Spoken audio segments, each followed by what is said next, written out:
almost everything you take yourself to be as a matter of subjectivity has its basis in the brain, with one exception. I mean, I have written about this, that we have not reduced consciousness itself to brain function. That's a fairly formidable exception. It's huge.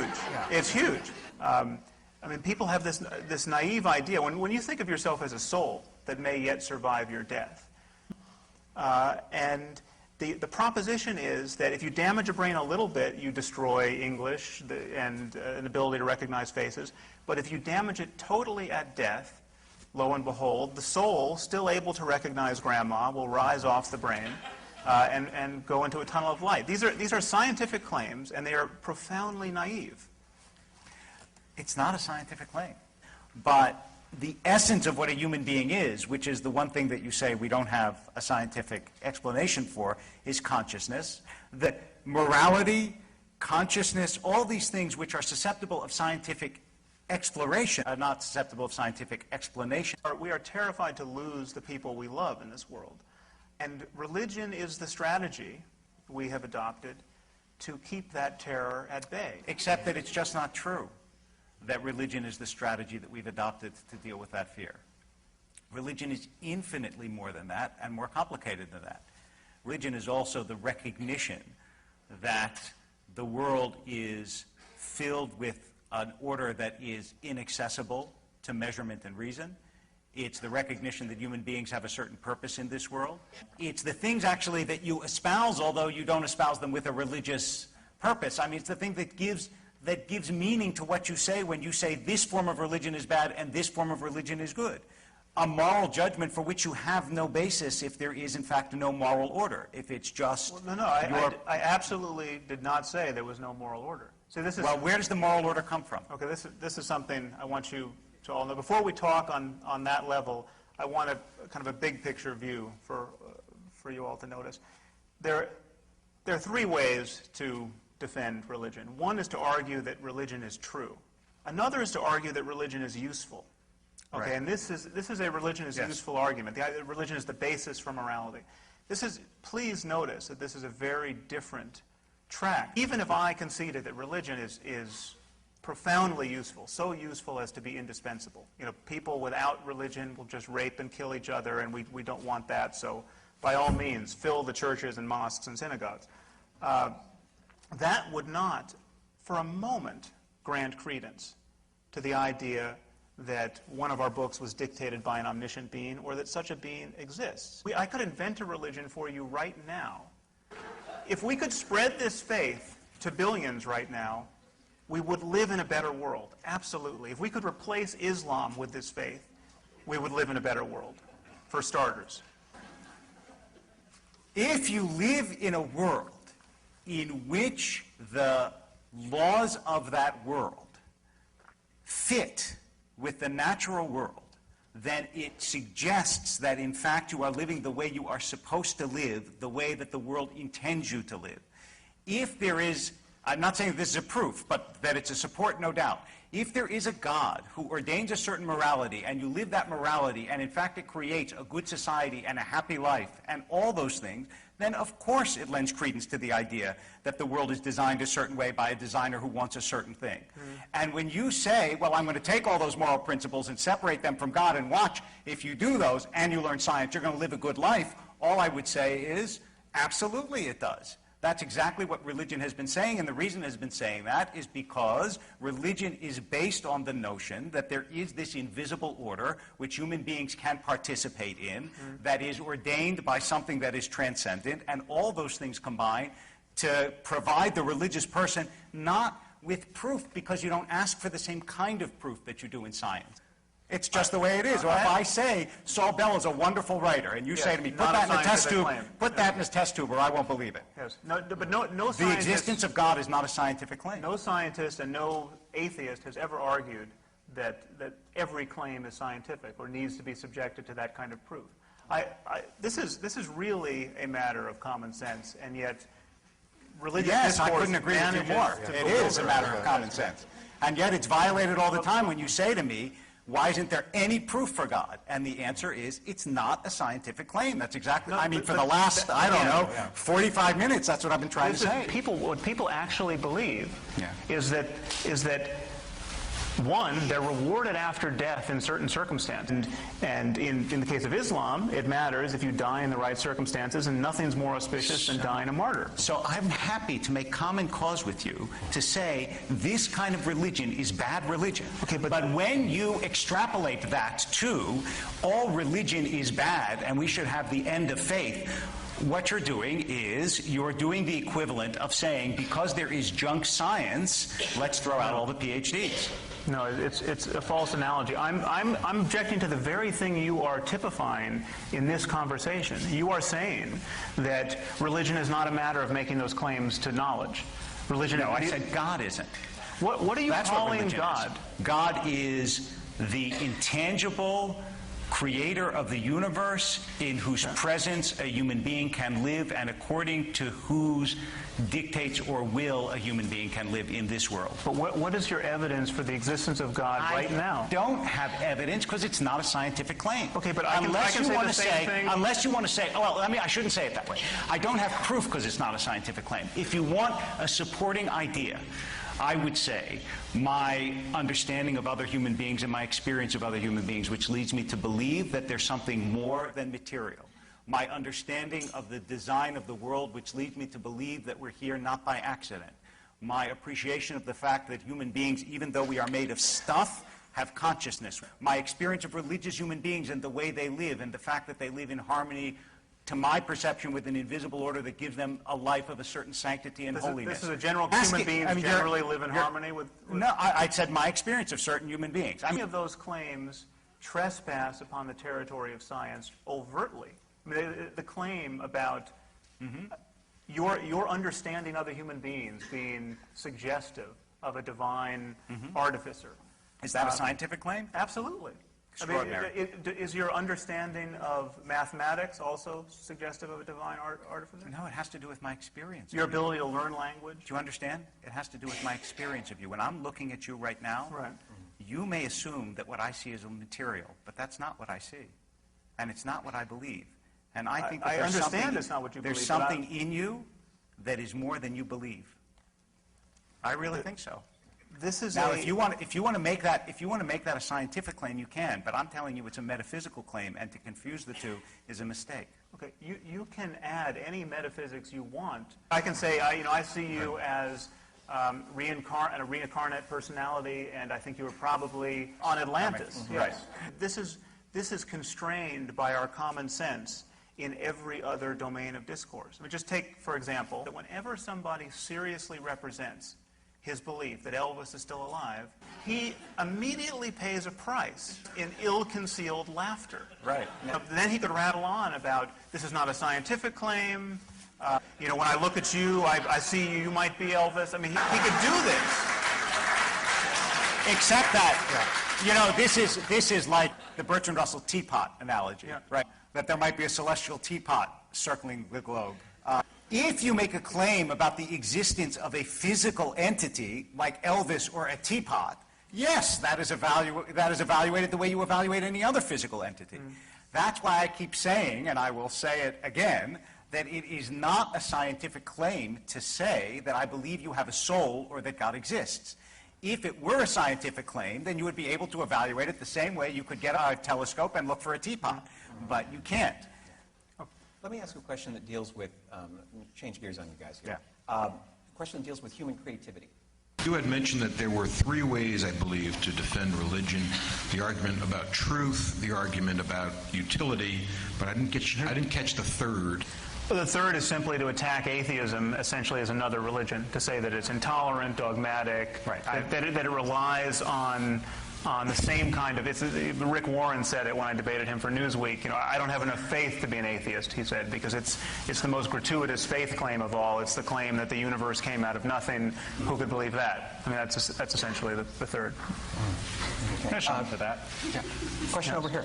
Yes, Rabbi, before you were saying that your belief in a soul or belief in God is a metaphysical claim, not a scientific claim, which I guess means essentially it's a leap of faith.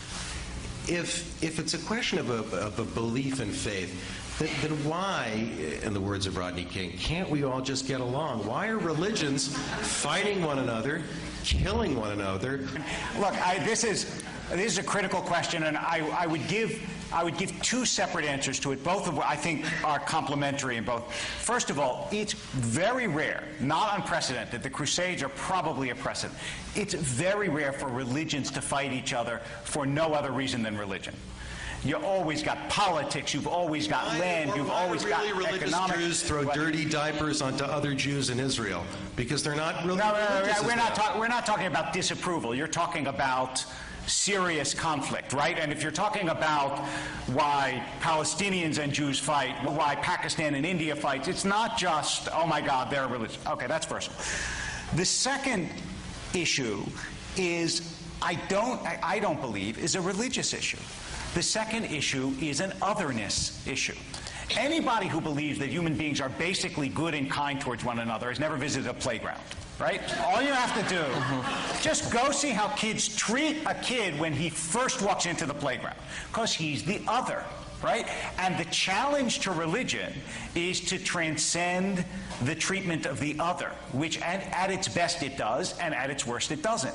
But the reinforcement of they're the other happens not only in religion. Why did France and Britain fight a 100-year war with each other? And that's ingrained in us, and that's what we need to overcome. Thank you. One problem with a discussion like this is we have a word religion that is a suitcase term. Religion is a word like sport. You have a sport like Thai boxing where people get killed and hit in the head with elbows and knees, and then you have a sport like lawn bowling. What is in common between these sports apart from breathing? Not much. And yet they're both sports. And religion is like that. You have a religion like Jainism, which I occasionally reference because it is the one truly nonviolent religion. The core dogma of Jainism is nonviolence. So that no matter how fanatical you get as a Jain, you are never going to be a Jain suicide bomber. Now, by no stretch of the imagination is Islam a religion of nonviolence. Islam is a religion of violence in certain circumstances, and it is a great danger to us all that these circumstances can be construed with enough agility as to apply almost anywhere, anytime, to anyone who wants to die for the faith. Now, I'm not saying all Muslims view their religion this way, but there are very few tools within Islam by which to say, oh, Osama bin Laden has completely misconstrued the faith. He has not completely misconstrued the faith. So between Islam and Jainism, we have a range of convictions and behaviors born of them. And the style of discourse that you're using to talk about, again, what religion should be, not what it is, I would argue, just obfuscates this terrain. We have people really killing and dying based on propositions that they are granting credence to, and these beliefs are thriving in a context in which they are immune to criticism. And we are collaborating in that process by not criticizing them publicly, incessantly, relentlessly until we break this spell. I see. And now another question. And how do you determine that your religion is the right religion? I don't understand how religious people are convinced that their religion is right. Well, I always say when people ask me that it's my job to argue Judaism's excellence, not its superiority. I'm actually not concerned to make truth claims over other religions, because religion is not just a matter of propositions, it's also a lived life. The way that I understand it is, religion is an orientation and a system of patterns and behaviors that allows you to live in the presence of and with the consciousness of God. I assume that other religions can do that too. What I evaluate in other religions are the things about them that impinge on the rest of the world, like Sam was just talking about, right? If you're a suicide bomber, then I condemn that in your religion, which leads you to do that. But I have no idea to what extent a Muslim or a Christian exists in the presence of God, except in as much as they tell me that they do. So that, for me, is sufficient. It seems to me that religious tolerance consists exactly in that. That is, I practice my religion because it gives me all the things that it gives me and because I believe it to be true. It doesn't mean that I have to belittle or dismiss the paths of other faiths. Rabbi Wolpe, if we go back in time and find a group of Jews 1,000 years ago, a couple thousand years ago, who were devoutly religious and kept the Sabbath and did all the rules, but also owned slaves and on Sunday would stone adulterers, would you say that they're good people according to your view of what God wants from us? If you ask 1,000 years ago, let's just assume they weren't religious and they owned slaves. Then you could evaluate them one of two ways. In the context of their time, were they good? You might consider them good. In the context of what we would call eternal values or today, no, they clearly weren't good. My understanding of religions is that they go through a spiritual evolution. I mean, look in Maimonides when we're talking about animal sacrifices. You know why Maimonides said that God instituted animal sacrifices? Because he was weaning the Israelites off an atmosphere and a society in which people actually sacrificed human beings, just as Sam said, in an echo of Maimonides, and that suggested that eventually you wouldn't need animal sacrifices either. So the idea that spiritually one evolves, that seems to me perfectly compatible with faiths. You wouldn't expect that God could give a message that could be absorbed equally in every society at every time. Rather, over time, messages get refined, understood better, and lived better. I don't think he answered your question. I think it was a very good question. Two claims here. One is that you almost made it explicitly. It was certainly implicit. The idea is that at the time, the Canaanites were so ill-behaved that just getting together a coherent list of reasons to kill your neighbor was an improvement over the general barbarity of the time. And that essentially this is what... Wow, that was implicit in what I said? That's remarkable. No, the idea that these people are just... so much more suggestive than I realized. I got to tell you, it didn't cross my mind. But this is often claimed, the idea that the Bible is just the best that was possible for that community in that period in history. The 5th century BC was an age of such barbarism that Leviticus is really kind of it's like the U.S. Constitution, a brilliant document. It is not a brilliant document. It is an appalling guide to morality. And just think of how good a book would be if it were authored by the creator of the universe. There's not a single sentence in any book of the Bible that could not have been written by somebody living in the Iron Age. This is a problem for claiming that this is the best book we have. And so the problem is, if you're living by Leviticus and Deuteronomy, you should be a good Jew for all time. Now, why are you not a good Jew for stoning your neighbor for working on the Sabbath today? You're not, because we have different standards of morality and reasonableness. And we happily do, and those came from outside of religion. Those did not No, exactly. Well, what I would say is that that's only if you see any document as a static document. But if you understand, look, the rabbis, for example, and I didn't understand this to be your question, but I'm happy to answer it. The rabbis said about stoning a rebellious child, the rabbis, who, believe me, their morality was not shaped by the Constitution, right? Their morality was shaped by the Bible, which is the world in which they lived. They said, this never was and never will be. Now, why did they say that? Because their sense that God doesn't want a child to be stoned, that is, their judgment of the Bible arose from the Bible itself. Their judgment of morality is something that was steeped in those books and in that text and in the community that interprets that text.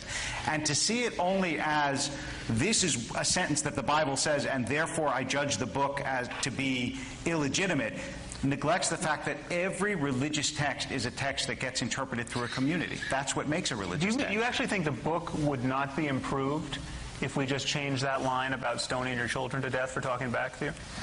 Well, not the moral vision of the community that emerges from the Bible and struggled with the Bible wouldn't be. And if you ask me, I mean, although you're not asking me, I don't think that the Bible is a verbal record of the revelation of God to human beings. I think that it's a human product of God's self-revelation. So I expect there to be in that book lots of things that emerge from that society. That's exactly what you would expect. Wouldn't you be on firmer ground if it were just unambiguously the most brilliant treatise on morality and still just stood the test of time even today? I mean, just repudiated slavery?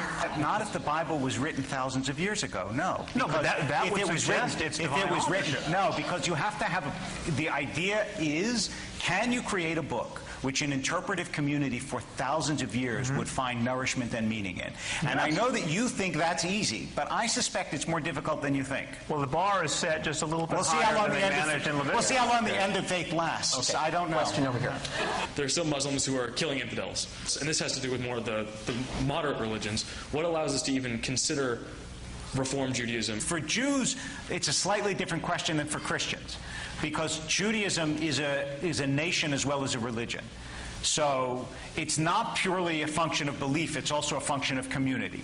For a Christian, you might, I mean, look, for a long time, Protestants and Catholics essentially felt that they belonged to different religions, despite the fact that we would see them as the same. I don't know exactly what the breaking point is, but I suspect that it's less doctrinal than it is organic. That is, at a certain point, like the Karaites, they just sort of stepped outside of what was the mainstream of Judaism and then disappeared.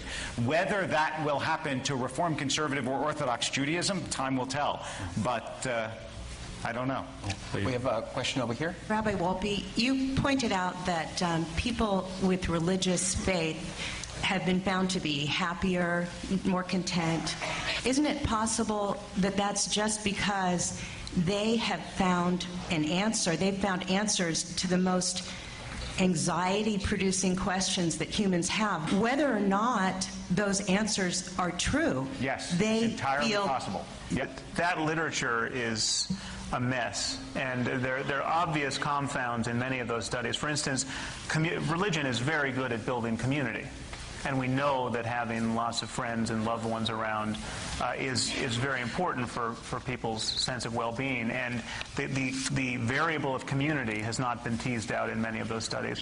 There's also the example of societies in Western Europe, like Sweden, where by every marker of the health of a society, they're healthier than our own. I mean, for educational markers, markers of violence and